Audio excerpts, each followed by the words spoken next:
నిప్పు అంటుకున్నప్పుడే కొందరికి మనం గుర్తొస్తాం.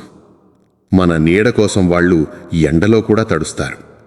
కానీ ఆ అవసరం తీరిన క్షణం నుంచి మనం వాళ్ళ జీవితంలో లేనివారమైపోతాం. అవసరమనే వల విసిరి దగ్గరకు తీసుకుంటారు. పని అయిపోయిన వెంటనే పనికిరాని వస్తువులా విసిరేస్తారు.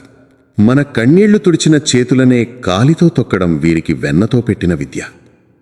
మెట్లలా మనల్ని వాడుకొని మేడలెక్కుతారు. పైకి చేరాక అదే నిచ్చెనను కాలితో తన్నీ నవ్వుతారు. మురిపెంగా పలకరించే ప్రతి పెదవి వెనుక ఒక ముసుగు ఉన్న స్వార్థం దాక్కుని ఉంటుంది. ప్రియంగా స్పర్శించే ప్రతి చెయ్యి కనుక మనల్ని లాక్కునే ఒక గాలం దాగి ఉంటుంది. కొన్ని సంబంధాలు నిమ్మకాయలాంటివి.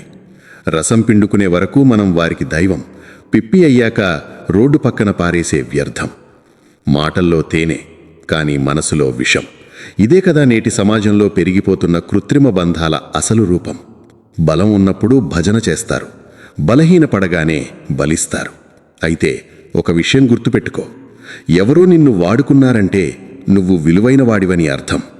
ఎవరో నిన్ను వదిలేశారంటే వారికి నీ గొప్పతనం తలకెక్కలేదని అర్థం. కాబట్టి వారి మార్పు కోసం నీ హృదయం విరగనివ్వకు. స్వార్థపు లోకంలో ఒంటరిగా నిలబడటం నేర్చుకో. మనుషుల మీద కాక నీ నీడ మీద నువ్వు నమ్మకం పెంచుకో. వదిలేసేవాడు వదిలేయనివ్వు, నువ్వు మాత్రం సముద్రంలా ఉండు. అలలు వస్తాయి, నిన్ను తాకిపోతాయి. కానీ సముద్రం ఎక్కడికి వెళ్ళదు. అది తన స్థానంలోనే గంభీరంగా నిలబడుతుంది. అలాగే నువ్వు కూడా నీ విలువ, నీ గౌరవం, నీ ఆత్మగౌరవం నిలబెట్టుకో.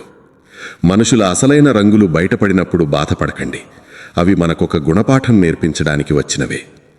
ఈ మాటలు మీ మనసుని తాకితే ఇలాంటి మరిన్ని వాస్తవిక మరియు మనసును మెలిపెట్టే వీడియోల కోసం వెంటనే మా ఛానల్ను సబ్స్క్రైబ్ చేయండి. మీ ప్రేమే మా బలం.